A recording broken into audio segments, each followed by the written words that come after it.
Ao considerarmos tudo que envolve a salvação dos pecadores, segundo o ensinamento bíblico, é fundamental estabelecermos desde agora o nosso entendimento de que todos pecaram e merecem a punição eterna de Deus e que Cristo morreu para obter a salvação para os homens.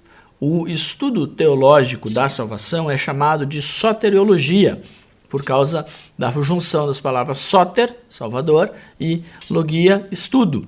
E ela é melhor compreendida se o estabelecimento desta ação salvífica de Jesus na cruz e a atuação do Espírito Santo na vida do crente for um pressuposto, ou seja, é necessário crer nisso para se entender o que a Bíblia fala sobre salvação.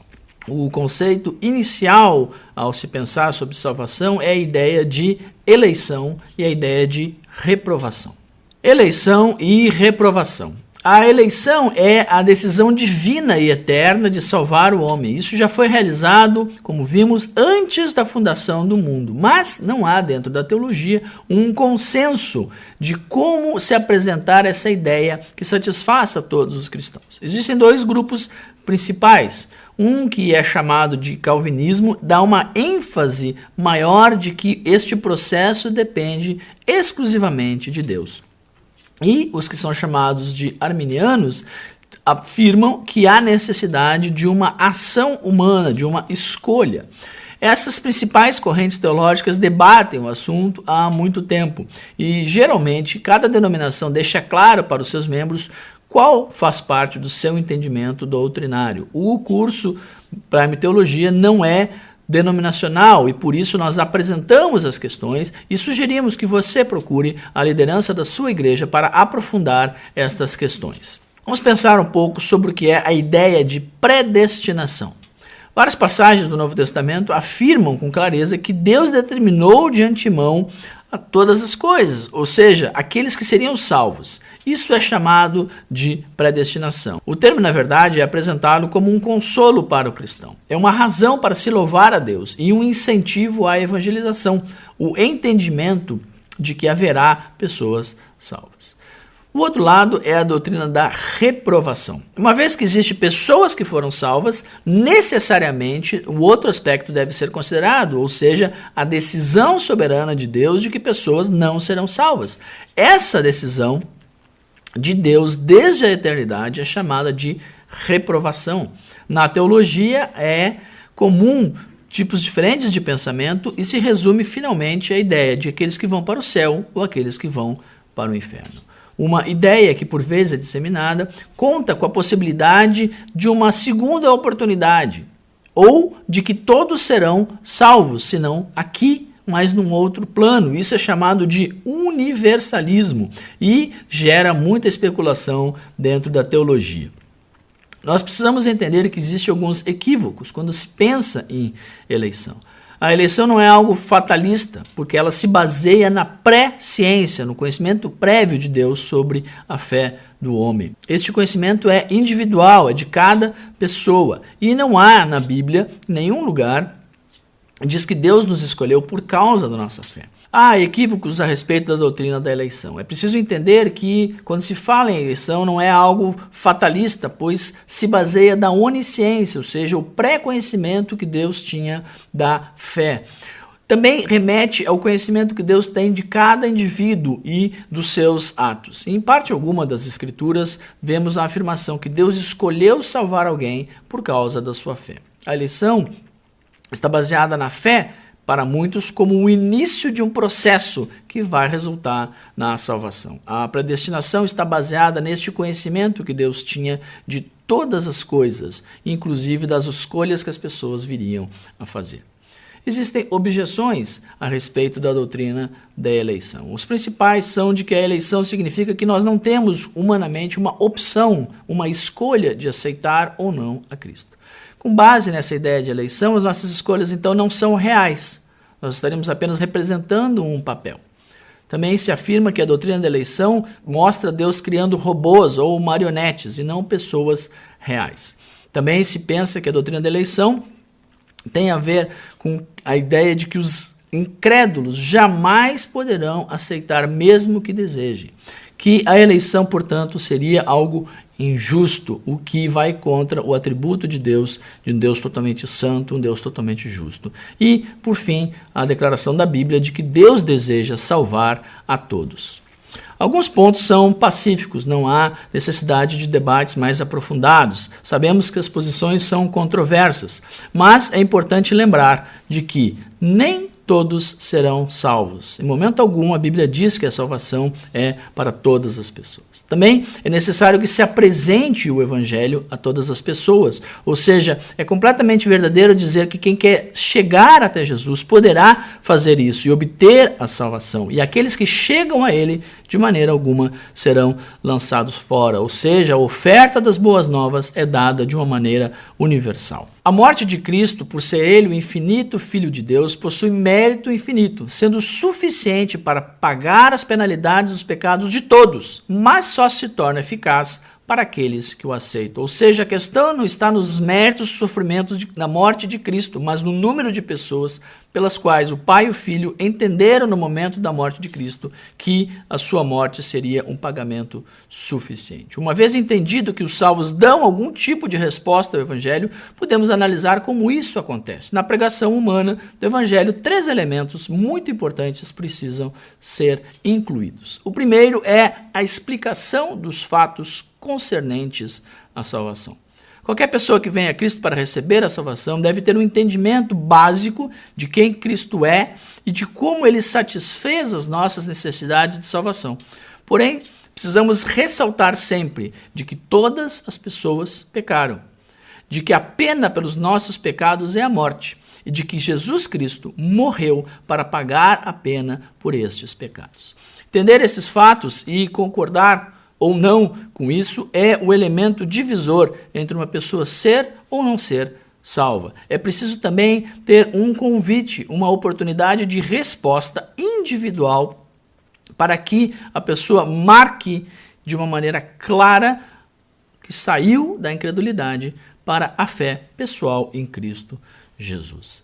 Este convite pessoal precisa ser acompanhado de arrependimento. A Bíblia fala no Novo Testamento muito claramente que é necessário um reconhecimento da sua condição de pecadora e a necessidade de se afastar disso, chamado arrependimento. E a fé, a decisão de crer em Cristo e nos seus méritos, não naquilo que eu faço, mas naquilo que Cristo fez por mim. Também é importante lembrar das promessas. Crer em Cristo, tornar-se um cristão, dá a nós a garantia do perdão divino e, como consequência, a vida eterna. A principal mensagem do Evangelho está baseada no perdão dos pecados e a consequente vida eterna ao lado de Deus. Este é o grande argumento do versículo João 3,16, onde diz que Deus deu o seu Filho ao mundo para que todo aquele que nele crê não pereça, mas desfrute da vida eterna. Quando Pedro, cheio do Espírito Santo, faz o seu discurso em Atos, ele convida as pessoas a se arrepender, converter, para que tenham os seus pecados cancelados. Ou seja, quando se entende essa decisão, começa-se a falar agora na conversão. Conversão como um processo para alguns ou como um ato de uma só vez. Mas a Bíblia fala de 2 termos e nós precisamos entendê-los. Um é a redenção e outro é o nascer de novo. Ou seja, a regeneração é um ato invisível de Deus pelo qual Ele nos concede uma nova vida espiritual. Nascer de novo remete ao quê? A uma regeneração como obra exclusiva de Deus. Embora nós não entendamos a natureza exata dessa regeneração, a Bíblia chama de mistério, o fato é que ela se dá pela ação e vontade de Deus, por intermédio do Espírito Santo, quando a pessoa está em comunhão com Jesus Cristo, ou seja, toda a Trindade participa deste processo. Nesse sentido de regeneração, ela vem junto de uma fé salvífica, ou seja, uma fé para a salvação. Quando Jesus fala em nascer de novo, ele fala de se tornar uma nova pessoa, uma nova criatura, que agora então teve no seu espírito regenerado. E por fim, a regeneração deve produzir resultados palpáveis na vida do cristão. Quem é novo homem em Cristo possui uma nova natureza e por isso tudo que ele faz deve remeter a essa realidade espiritual. ela tem consequências claras. O chamado realizado por meio da palavra não é que a pessoa pertença a uma igreja local apenas, ou seja, um religioso, mas sim que tenha comunhão com o Filho, que saia das trevas para a luz, que desfrute da liberdade, que viva em santidade e pertença ao reino de Deus. Neste processo de conversão, há o papel do Espírito Santo no convencimento. O convencimento é algo que o Espírito Santo realiza de forma individual, mostrando para o perdido a sua realidade como pecador. A Bíblia fala que ele veio para convencer do pecado, da justiça e do juízo. Ou seja, quando o homem percebe que é pecador, entende a necessidade de salvação e de que Jesus Cristo, sendo santo e sendo Deus, deu a sua vida. E aqueles que rejeitarem esta palavra, esta mensagem, a Bíblia ensina que já estão condenados. Ou seja, a conversão tem que ser demonstrada numa decisão pessoal que inclua fé e arrependimento da parte humana e a ação de Deus Pai, Deus Filho e Deus Espírito Santo na vida daquele indivíduo. A fé e o arrependimento precisam vir juntos. A verdadeira fé salvífica não está baseada num conhecimento intelectual a respeito de Jesus. Ou seja, acreditar que Jesus é um homem bom ou um mestre moral não é o suficiente. E também não há possibilidade de se crer temporariamente. Eu creio que Jesus é Deus, o Filho de Deus. Não, eu já não creio mais tão bem, eu volto a crer. Não é esse o entendimento, porque uma vez que a fé se manifesta, existe uma aprovação por parte de Deus. Então é necessário uma decisão na dependência de Cristo como suficiente Salvador. E, de uma maneira ideal, esta fé deve aumentar à medida que o conhecimento da pessoa de Jesus aumenta. O fato é que este arrependimento e fé devem ser demonstrados ao longo de toda a vida. Quando se fala em salvação, é importante ressaltar que com ela vem alguns resultados diante de Deus e diante dos homens. Os resultados da salvação. Vamos conhecer melhor alguns aspectos que têm a relação direta com a salvação em Cristo. A primeira é conhecido como justificação. Como o nome indica, significa fazer ou declarar alguém justo, ou seja, diante de Deus, nós agora podemos receber a justiça que está plena em Cristo Jesus e seu sacrifício na cruz.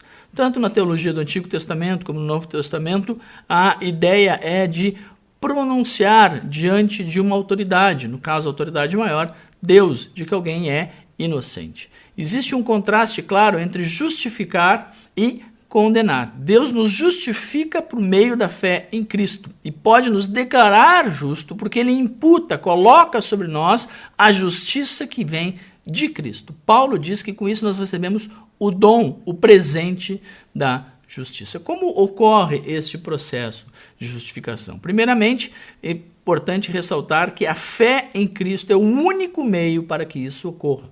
E o preço pago por essa justificação é Cristo e seu sangue derramado na cruz. Isso significa que, no aspecto legal, existe uma declaração da parte de Deus do reconhecimento dessa justiça. E também é parte da graça dada por Deus no seu plano eterno de salvação. Em momento algum, nós podemos fazer justiça os nossos próprios atos. Quando alguém crê, esta pessoa está em Cristo e isso faz dela um homem ou uma mulher justo aos olhos de Deus. Deus, então, é o justificador daqueles a quem ele julgaria. O que é julgado? A nossa natureza pecaminosa. O julgamento deveria livrar o crente do poder do pecado, porque o poder do pecado está ligado à velha natureza do homem perdido, mas pela fé nós vivemos uma nova natureza e essa sim é considerada justificada diante de Deus. A certeza é que um dia nos livraremos desta natureza e poderemos exercer plenamente os direitos e as benesses da nova natureza em Cristo Jesus. O texto de Romanos 6, Paulo mostra claramente os resultados da anulação do poder desta velha natureza. Isso vai mostrar que não somos mais escravos do pecado e agora podemos viver em obediência a Deus. A morte de Cristo dá ao crente o privilégio de ter uma comunhão na família de Deus. Porém, há algumas condições estabelecidas na Bíblia para isso. Uma é conformar-se ao padrão desta luz que é vinda do próprio Deus. E segundo é confessar os pecados. Entendemos assim que participamos de um processo de adoção, ou seja, a justificação é um processo e a adoção é outro. A adoção nós entendemos ser o ato divino que integra aqueles que creem em Cristo Jesus à família de Deus. Paulo fala que existem dois grupos que foram adotados por Deus de maneiras distintas. Israel, como povo, como nação, mas isso não pressupõe que todos eles serão salvos. Afinal de contas, estamos falando de uma revelação distinta do Antigo Testamento. Mas Deus também adota aos cristãos como indivíduos, como parte agora da família de Deus. Os resultados dessa adoção pela fé vai nos fazer ser aceito, parte daquela família não natural, uma família espiritual, e nos dá todos os direitos e privilégios dos filhos de Deus. Assim sendo, nós temos uma segurança da salvação.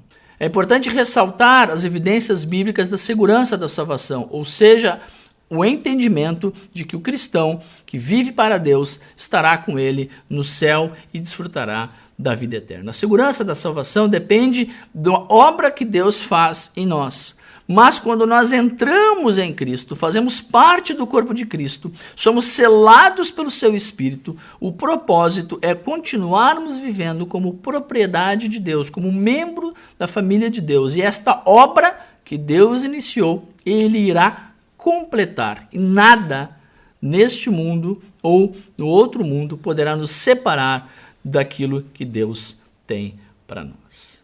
A vida cristã deveria ser marcada por um processo contínuo chamado de santificação. Ou seja, eu sou regenerado quando aceito a Cristo, sou feito justo, mas também sou feito santo. Esta santificação é o mesmo processo, aquilo que Cristo fez é imputado, é colocado sobre mim.